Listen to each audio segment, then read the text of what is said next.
Hi, I'm Paul, and welcome to this Digicast, the iOS camera.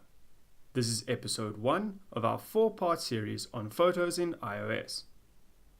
In this episode, we're going to be looking at the camera in iOS.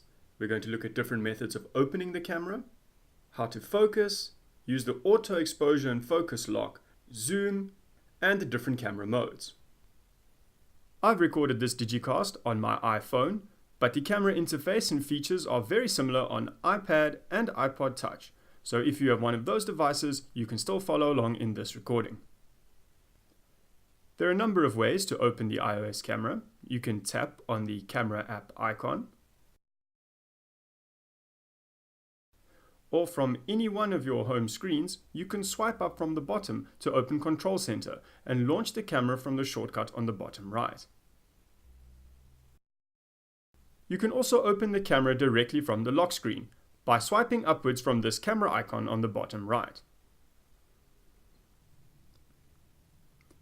When the camera launches, it automatically focuses and exposes for the center of the screen. But we'll sort this out a bit later. Let's first look at what some of the other buttons do. The first button I'd like to draw your attention to is the capture button. This is the white button on the middle right of the screen. As we go to the video modes, you'll see that this will turn red. Tap this button to take a single image, or hold it down to shoot in burst mode. When using your camera for video or panoramas, tap once to start and tap again to finish. On the top left, we have our self-facing camera, which you'll use to take your selfies. Then underneath, we have our self timer, which can be set for a 3 or 10-second delay and will indicate its choice by showing you the number and highlighting in yellow. Then we have the option for HDR. This stands for High Dynamic Range and is a photographic technique where 3 different images, one exposed for shadows, one for midtones, and one for highlights, are combined into one image that should provide you with more dynamic color. This setting can either be on or off, or set to auto, in which case the phone will decide when it's going to take an HDR picture or not. And it'll let you know by showing you a yellow HDR indicator on the bottom of the screen. Lastly, we have the flash. Once again, it can be on, off, or auto. And when activated, you'll see a yellow flash icon at the bottom of your screen. Then on the top right, we have our filters button, which will give you some filters to use when taking pictures. All these filters can be applied later in the edit mode, so there's no need to use them when taking the picture. You can always add a filter, but you can't really take it away, so it might be best to shoot normally and then make your adjustments afterwards. On the bottom left, we have the image well. Tap there to see your recently taken photos so that you can check that you've got the shot that you want or delete photos straight away. If you've opened the camera directly from the lock screen and you have a passcode on your device, you won't be able to access any of your normal photos, only the photos taken in that session. And if no photos have been taken already, you'll see this message on the screen. This is an awesome feature to help protect your privacy in case you have to hand your device to someone else to take pictures on your behalf. You can move through the different modes in the camera in 2 different ways. You can either swipe on the screen, or you can tap the name of the mode that you're looking for. In this case, I pull downwards on the screen to go to square photo mode and then panorama. When taking panoramas, you can change which side you start on by tapping the arrow. When we move to our video modes, we see now that we have a timecode indicator at the top of the screen, as well as the options for self-facing camera and the flash. Again, the flash can be on either on, off, or auto, and you'll see a flash icon on your screen if it's going to be activated. You'll also see flash options for slow-mo. However, there are no options when using the time-lapse feature. Now that we know how to take the photos, let's look at some techniques we can use to improve them. As mentioned earlier, when the camera is opened, it focuses to the center of the screen. If I'd like to focus somewhere else, for example on these stickies, I'll tap on them and the camera will focus there. If I'd like to focus somewhere else, say on the garden center, I'll tap on the building and the camera will focus there.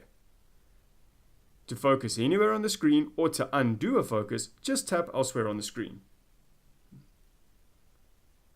It's also possible for me to manually adjust my exposure by focusing once again on the stickies and then dragging the sun up or down to brighten or darken the image respectively.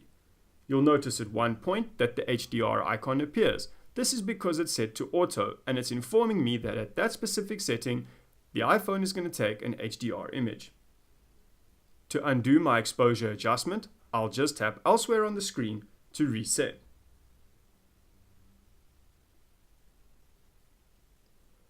To lock focus and exposure for either some outdoor photography or even using your device as a document camera, tap and hold on one part of the screen, in this case the stickies, until you see the bounding box flash and the auto exposure and autofocus lock icon appears at the top of the screen.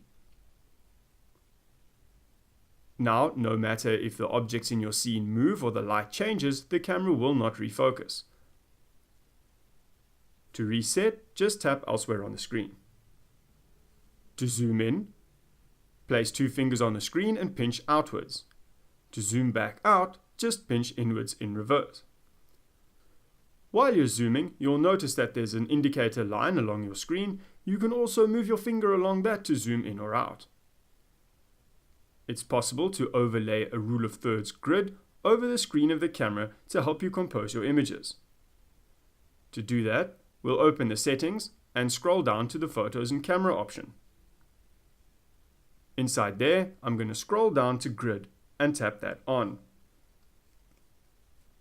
Other settings for the camera include your resolutions and frame rate for your video and slow-mo recordings. You'll also see that there's an option to save a normally exposed photo when taking HDR. Seeing as I've left my HDR on auto, I'm going to keep that option turned on so that I've always got the best of both worlds. And I've got one last tip for you for taking pictures. Not only can you use the on-screen capture button to take your images or start and stop videos, but you can also use the volume buttons on the side of your device. Press either the volume up or down button to take a picture, start or stop a video panorama, or hold it down for burst mode. In the same way, you can also use the volume button on your Apple earbuds or similar earphones that have the volume buttons along the cable. When using the earphones, the only option that you don't have is burst mode, but they make a really cool shutter release cable if you're using your device on a tripod. So that's this episode on the iOS camera. We've had a look at how to open the camera, its interface, the various camera modes and their features, how to focus, change the exposure, how to lock that, zooming, the image well, applying a grid to the screen, and using the physical buttons on the device or earphones in addition to the capture button to take our masterpieces. We hope you enjoyed this Digicast and have lots of fun taking pictures with your iOS devices. If you'd like more tips like these, don't forget to subscribe. I'm Paul. Thanks for watching. I hope you have a great day.